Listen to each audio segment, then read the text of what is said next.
Hello friends, good morning and welcome to IACS। IACS के इंग्लिश के practice session में आपका स्वागत है। दोस्तों, चलिए शुरू करते हैं आज का प्रैक्टिस सेट। आज का पहला सवाल है सेंटेंस इम्प्रूवमेंट से। Question is, our new television set come with a 90-day warranty on all electrical components. तो सेट कम विथ जो बोल्ड एंड अंडरलाइंड है, इसमें देखते हैं कोई स्कोप फॉर इम्प्रूवमेंट है या नहीं है। Options are set comes with, set come with, set coming with या no improvement.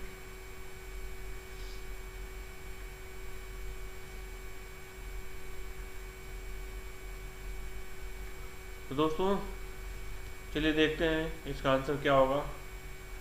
Our new television set, our new television set singular है, तो यहाँ पे क्या होगा दोस्तों, कम्स विथ। लेकिन ऑप्शन में देख लेते हैं अगर कोई दूसरे टेंस में है क्या। तो ऑप्शन हम लोग यहाँ देखते हैं कि कम्स है, लेकिन यहाँ पे सेट कम जो यहाँ पे ऑलरेडी दिया हुआ ये नहीं होगा। उसके बाद है सेट कमिंग विथ, एकदम नहीं होगा। तो answer A will be the right one, set comes with. I don't think you need any explanation for this. Only you need to keep your eyes and approach very clear. Now look at question number 2. If your jogging clothes is not made of permeable fabric, you will drown in your sweat. तो is not made of को improve करने का कोई scope है या नहीं। Options देखते हैं। Are not made of, was not made of, were not made of, no improvement.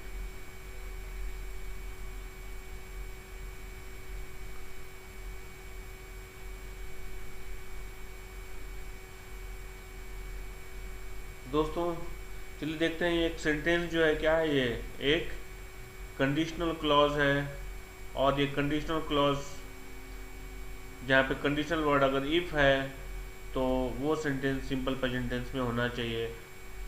अगर वो क्या हो, subject plus EJMR plus V3 हो, यानी कि वो पेसिव वॉइस हो। तो क्या है यहाँ पे, is your cloth is made of और इज नॉट मेड ऑफ।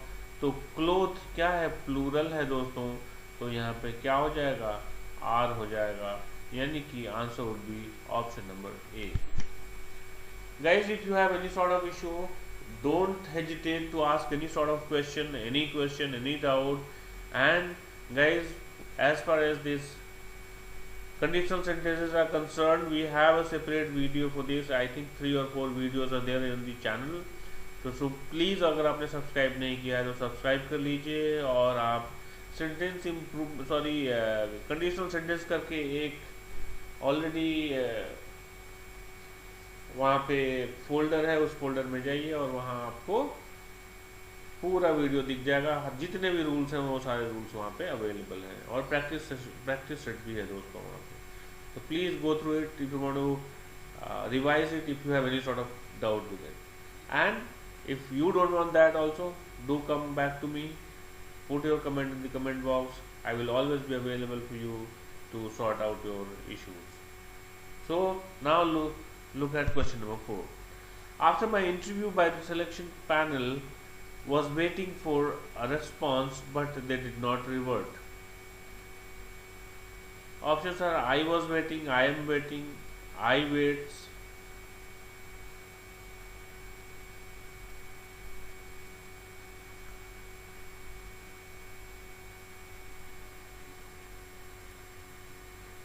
तो दोस्तों, right answer is option number A, I was waiting. दोस्तों, after my interview by the selection panel, मतलब सिलेक्शन पैनल के पैनल ने हमारा इंटरव्यू लेने के बाद, was waiting, who was waiting, I was waiting or the selection panel was waiting. So I was waiting for a response but they did not revert. ठीक है दोस्तों।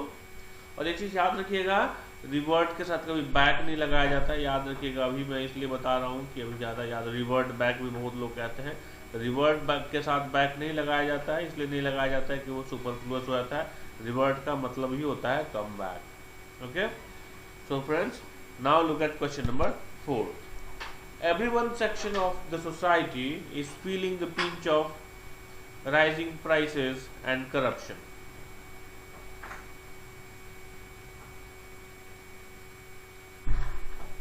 Options are none, each, either, and no improvement.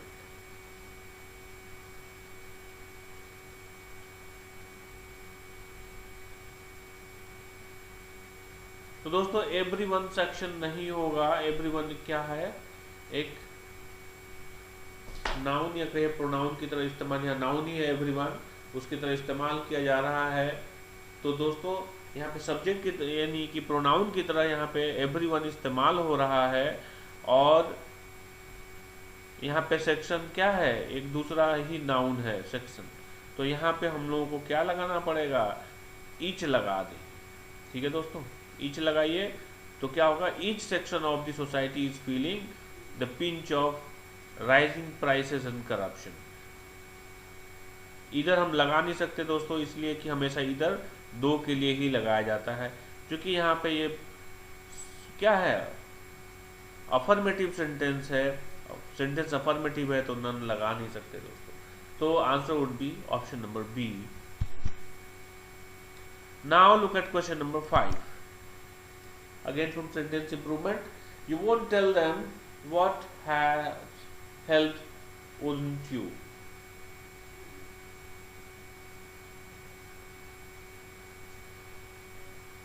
So this question is from question tag. Options are won't you, isn't it, will you, no improvement.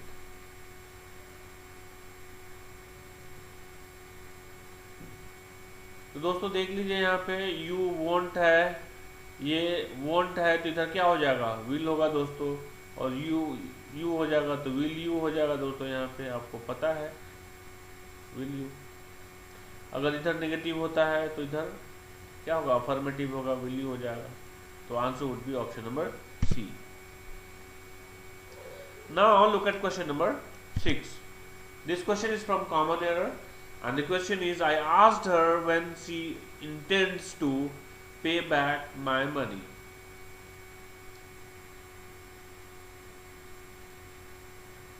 Guys, you need to find out the error from the sections of the sentence given A, B, C. If you find no error, then answer would be option number D.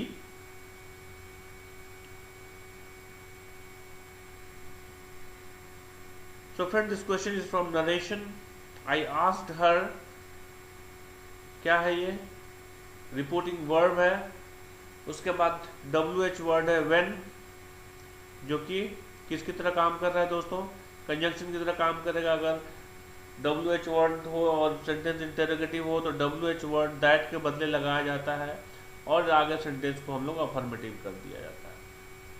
ठीक है दोस्तों, sorry assertive कर दिया जाता है। तो अगर हम लोग इसको असर्टिव सेंटेंस कर देते हैं तो ये शी इंटेंड्स तो सही है, लेकिन दोस्तों याद रहे कि अगर रिपोर्टिंग वर्ब क्या है, पास्ट टेंस है, तो ये क्या होना चाहिए था, पास्ट क्या होना चाहिए था, कॉरेस्पॉन्डिंग पास्ट टेंस, यानी कि सिंपल प्रेजेंट टेंस का कॉरेस्पॉन्डिंग पास्ट टेंस क्या होगा, सिंपल पास्ट टेंस, इंटेंडेड हो जाएगा दोस्तों। तो I asked her when she intended to pay back my money. Option B will be the right one. Now look at question number 7. He threw a handfuls of red chili powder into the cashier's eyes, who was carrying a bag of currency notes.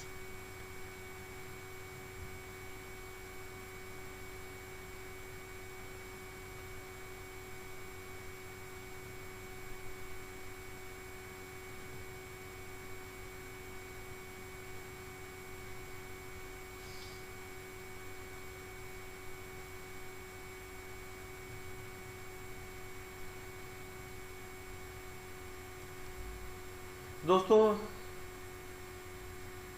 मैं विश्वास करता हूँ कि आप लोगों ने इसमें answer निकाल लिया होगा। चलिए मैं देखता हूँ। He threw a handfuls of red chilli powder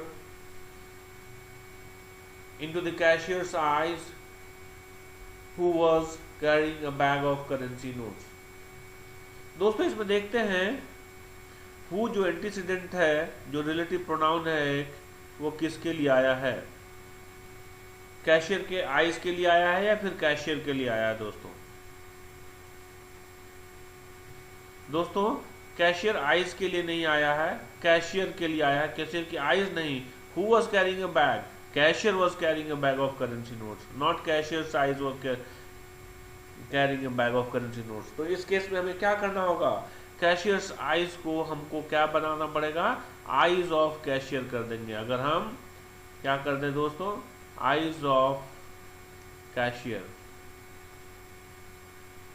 ठीक है, आइज ऑफ कैशियर करते हैं तो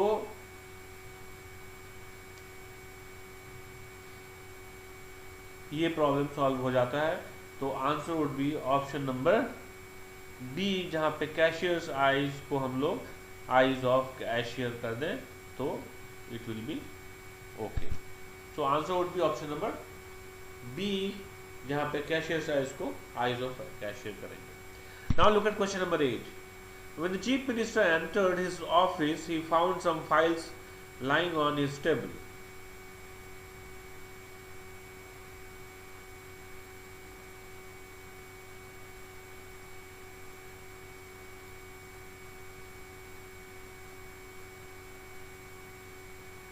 दोस्तों चलिए देखते हैं इसमें एरर कहां पे है। दोस्तों when the chief minister entered his office, यहाँ तक तो कोई दिक्कत नहीं है। when the chief minister entered his office, perfectly all right. he found some files lying on his table, तो he found some files lying on his सही है, टेबल भी सही है दोस्तों, लेकिन ये टेबल कहाँ का टेबल है? ऑफिस है जहाँ वो काम करते हैं, उसको हम टेबल नहीं कहते हैं, क्या कहते हैं? डेस्क कहते हैं दोस्तों। क्या कहते हैं? डेस्क। सो टेबल रिमूव करके हम लोग वर्ड डालेंगे यहाँ पे desk. So answer would be option number C, जहां पे टेबल को हटा के हम लोग डेस्क करें। Okay, please keep it in mind, these kind of questions are also being asked in the examinations, and probably these questions may be asked। Noun से बहुत सारे क्वेश्चंस आते हैं, शायद पिछले कुछ हमारे वीडियोस हैं जिसमें आप देखेंगे, उसमें हमने कुछ ऐसे वर्ड्स डाले हैं जहाँ पे वो एप्रोप्रिएट वर्ड नहीं, एप्रोप्रिएट नाउन नहीं है। जैसे ग्राउंड हो गया, फील्ड हो गया, फ्लोर हो गया, उसका अलग अलग, विंड हो गया, ब्रिज हो गया, जेलस हो गया, इनवी हो गया, ये सारे वर्ड्स हैं दोस्तों जिसको हम लोगों को एकदम ध्यान में उसकी मीनिंग्स को रख के कहाँ पे किसका इस्तेमाल करना है। ठीक है दोस्तों, अगर आपको डिटेल में देखना है तो हमारा नाउन बेस्ड वीडियोस हैं, उसे आप जरूर देखें। Now look at question number 9। Every one of them received one's prize on the 2nd of this month.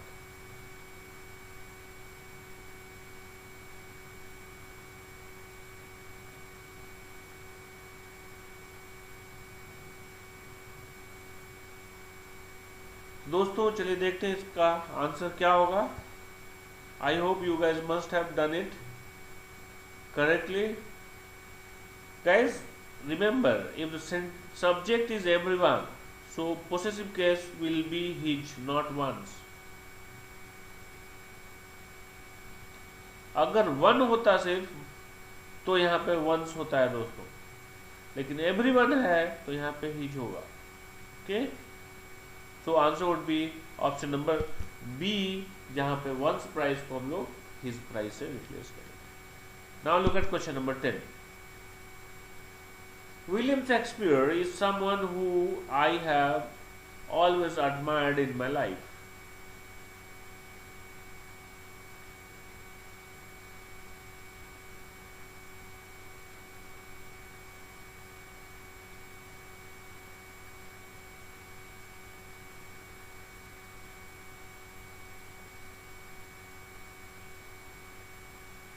तो दोस्तों चलिए देखते हैं इसमें एरर कहाँ पे है।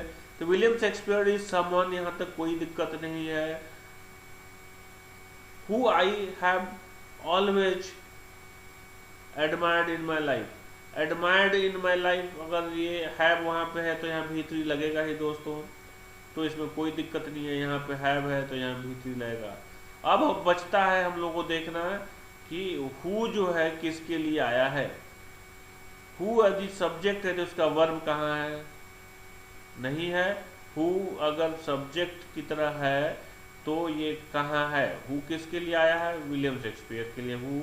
लेकिन यहाँ पे हु क्या है, ये सब्जेक्ट है या फिर ऑब्जेक्ट है। तो आई हैव एडमायर्ड, किसे आपने एडमायर्ड किया है, विलियम शेक्सपियर को, और उसके लिए हमने लगाया है। तो ये एडमायर्ड का क्या है, ऑब्जेक्ट है। तो ऑब्जेक्ट है तो भैया ऑब्जेक्टिव केस में होना चाहिए। ओके, तो ऑब्जेक्टिव केस क्या होगा, हु का हुम हो जाएगा दोस्तों। ठीक है, तो answer would be option number B, जहां पे हम लोग क्या करेंगे, हु को हुम से रिप्लेस कर देंगे। ठीक है दोस्तों, चलिए देखते हैं क्वेश्चन नंबर 11। ये क्वेश्चन दोस्तों इडियम्स एंड फ्रेजेस से है, और इडियम है on tenterhooks. Options are friendship, camaraderie, in anxious suspense या फिर कंफ्यूजन।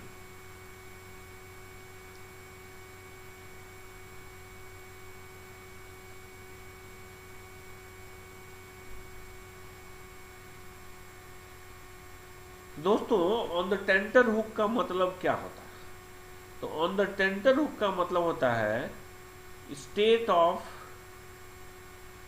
देखिए दोस्तों थोड़ा सा हैंड राइटिंग सुधारने का प्रयास कर रहा हूं मैं, अगर ठीक हो जाए तो ठीक है। The state of suspense because of uncertainty, uncertainty. ठीक है दोस्तों, तो बिकॉज ऑफ अनसर्टेनिटी के कारण क्या होता है, अगर किसी तरह का सस्पेंस होता है, तो uncertainty about what, about future, यानी रिस्क आपको लग रहा है किसी चीज के लिए, अनसर्टेन है आप, तो उसे क्या कहते हैं, टेंटर हुक कहते हैं, लटके रहते हैं। You are not able to take decision and you are always anxious कि क्या होगा नहीं होगा। अनसर्टेनिटी है तो क्या होगा, एंग्जाइटी होगी आपको। ठीक है दोस्तों, तो इसमें क्या होगा, एंग्जियस सस्पेंस सही है, suspense because of uncertainty, anxious suspense, so option C will be the right answer. ठीक है, now look at question number 12। In the offing, तो इन द ऑफिंग का मतलब क्या है दोस्तों, between a good choice and a bad choice, between two difficulties, between two good choices, appear soon.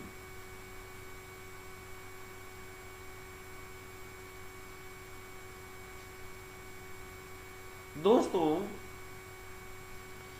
In the offing का मतलब होता है लाइकली टू हैपन या appear soon, likely to happen या appear soon, जल्दी आने वाला हो या जल्दी होने वाला हो, ऐसी को क्या कहते हैं, इन द ऑफिंग कहते हैं। जिसे आप कमिंग सून भी कहते हैं, coming soon, appearing soon, happening soon। तो option D will be the right answer. Now look at question number 13। To go to the dogs. Options are to fight, to be ruined, to be united, to be rough.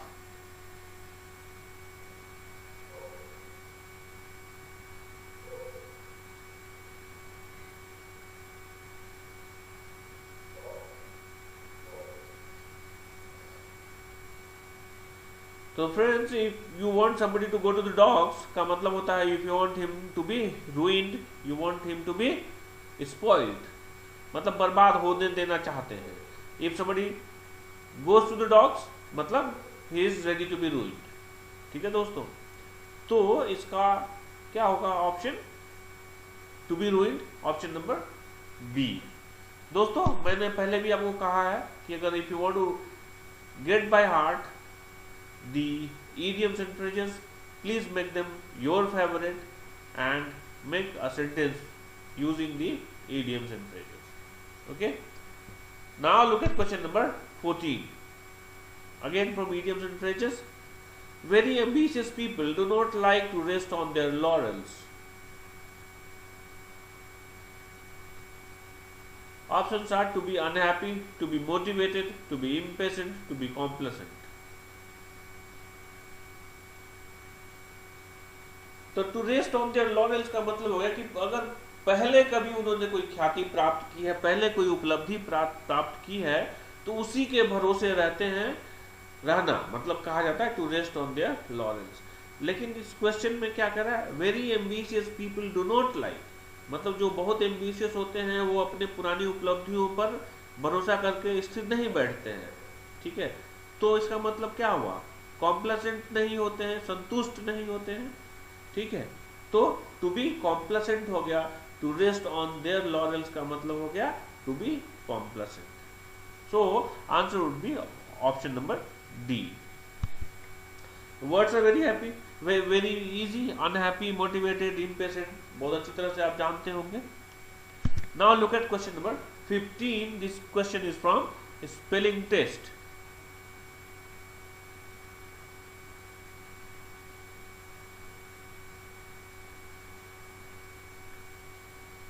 तो दोस्तों इसमें से कौन सा option सही है,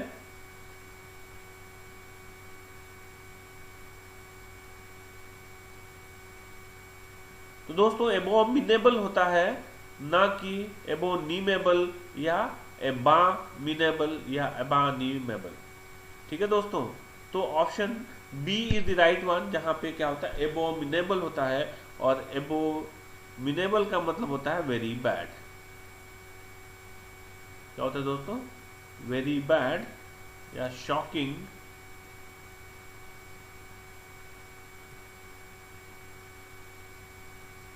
ठीक है, शॉकिंग है और very bad. Now look at question number 16। Placing a thing beside another, मतलब एकदम सट के एक दूसरे के जस्ट बगल में रखना, क्या कहलाता है, इंपोज करना, रिपोज करना, जक्सटापोज करना या एक्सपोज करना। दोस्तों इंपोज करने का मतलब क्या होता है, इंपोज का मतलब होता है दोस्तों एनफोर्स करते हैं।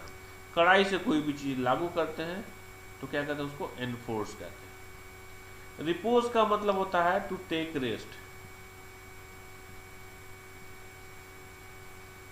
आप आराम करते हैं। जक्सटापोज का मतलब होता है placing a thing beside another, एकदम एडजेसेंटली, एकदम एक दूसरे में सटा हुआ, नेक्स्ट टू अदर, एकदम जहां पे एकदम आमने सामने कोई भी चीज रखते हैं तो उसे क्या कहते हैं, जक्सटापोज करते हैं। जबकि एक्सपोज का मतलब क्या होता है, किसी का खुलासा करते हैं, रिवील करते हैं। ठीक है, तो उसे कहते हैं एक्सपोज करते हैं। तो answer would be option number C, juxtapose means placing a thing beside another. Now look at question number 17 related to ear. कान से संबंधित अगर कुछ है तो उसे क्या कहते हैं, ऑरल, नेजल और ओरल या रेनल।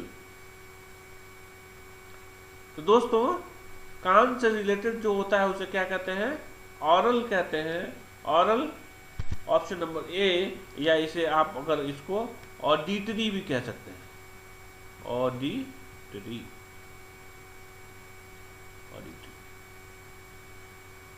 नेजल मतलब होता है दोस्तों रिलेटेड टू नोज, इसे हम लोग ऑल फैक्ट्री भी कहते हैं, याद रखिएगा दोस्तों, olfactory. Related to the sense of smell, related to the sense of smell या नोज, लिखना है लिख लेते हैं दोस्तों, related to the sense of smell या फिर सेंस ऑफ नोज कह सकते हैं। नाक से संबंधित रिलेटेड टू नोज अगर कुछ है तो, ठीक है दोस्तों, तो रिलेटेड टू नोज है तो उसे हम लोग क्या कहेंगे, ऑल फैक्ट्री या नेजल कहेंगे। या related to the sense of smell है तो उसे भी हम लोग ऑल फैक्ट्री कहेंगे। ओरल क्या होता है दोस्तों, रिलेटेड टू क्या होता है, माउथ, रिलेटेड टू माउथ।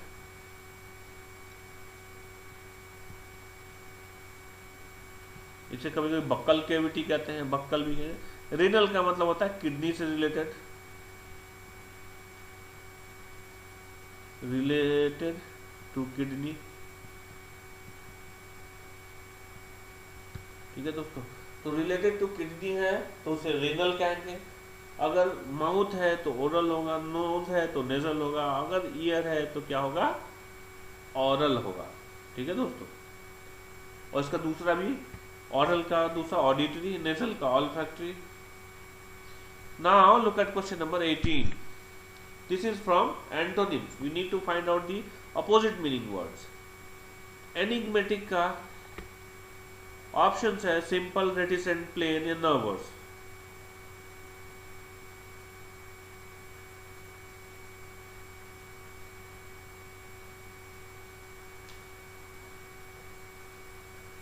दोस्तों, if something is enigmatic that is full of mystery, full of mystery, या फिर difficult to understand, difficult to understand. ठीक है, तो जो कॉम्प्लेक्स हो, डिफिकल्ट हो, तो उसका उल्टा क्या होगा, एकदम सिंपल होगा। तो ऑप्शन ए है ही सिंपल दिया हुआ, तो option A will be the right answer. Reticent का मतलब होता है दोस्तों जो मितभाषी होते हैं, कम बोलने वाले होते हैं, उसे क्या कहते हैं, रेटिसेंट या टेसिटर्न भी कहते हैं। प्लेन आप समझते हैं, एकदम सीधा साधा सपाट प्लेन होता है। नर्वस का मतलब क्या होता है, जो क्या हो, नर्वस हो, परप्लेक्स्ड हो, पजल्ड हो, उसे नर्वस भी कहते हैं। तो answer is option number A, simple. Enigmatic का antonyms. Now look at question number 19, again it is antonyms. Sublime, options are amusing, ludicrous, hilarious या मीन।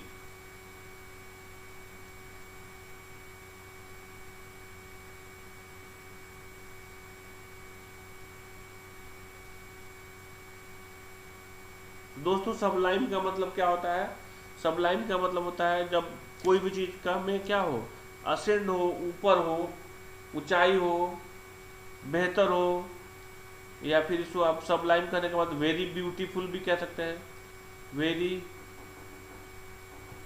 ब्यूटीफुल हो, एक्सट्रीमली गुड हो, extremely good. If something is extremely good तो क्या होगा, Sublime कहलाता है। अपर strata कोई अगर कोई चीज अचीव करता है तो सबलाइम होता है। आप जिस लेवल पे हैं उससे ऊपर के स्टेटस को अचीव करते हैं तो दैट इज सबलाइम होते हैं। ठीक है दोस्तों, तो ये पॉजिटिव वर्ड है। उल्टा क्या होना चाहिए, इसका कोई नेगेटिव होना चाहिए दोस्तों। अम्यूजिंग पॉजिटिव है, अम्यूजिंग का मतलब होता है प्रसन्नचित्त करने वाला, खुश करने वाला, हैप्पी। अम्यूजिंग, लुडिक्रस का मतलब होता है दोस्तों हंसाने वाला, हिलेरियस भी हंसाने वाला। तो मीन का मतलब हो गया क्या, नीच होता है मीन का मतलब, तो answer would be option number D, mean. Now look at question number 20, last question of today's practice session. The word is course and we need to find out the synonyms, that is the similar meaning words out of the given options. Options are academic, grain, rough or training.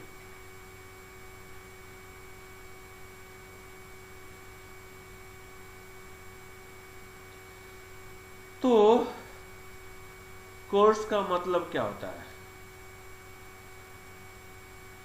Course का मतलब होता है having rough quality, या फिर कभी rudely बात करते हैं, रूड होना, या फिर ऑफेंसिव होते हैं तो उसे भी हम लोग कोर्स बोलते हैं, ठीक है। Now we need to find out the similar meaning words. Academic कहीं उससे रिलेटेड नहीं है, ग्रेन रिलेटेड नहीं है, रफ रिलेटेड है दोस्तों, आगे ट्रेनिंग भी रिलेटेड नहीं है, तो option C will be the right one, rough. खुरदरा, नॉट कंफर्टेबल, रूड, ऑफेंसिव, ये सारे क्या हैं, सिनोनिम्स हैं कोर्स के। तो दोस्तों आई होप आपने एंजॉय किया होगा आज का session. 20 question, very simple questions if you compare it with the previous ones. So this today's set is little easier. Anyways guys, we need to do all kinds of questions if we really want to qualify the examination. We cannot categorize the questions because you don't know what is going to be asked. The other name of the examination is uncertainty. So you need to always be ready to face the uncertainty. Okay guys, so hope you guys are focusing on the examination and doing all sort of required homework. So friends, keep watching the video, and if you have any sort of suggestion, do drop in your message in the comment box. I'll revert to you. Thank you very much for watching the video. Thanks a lot once again.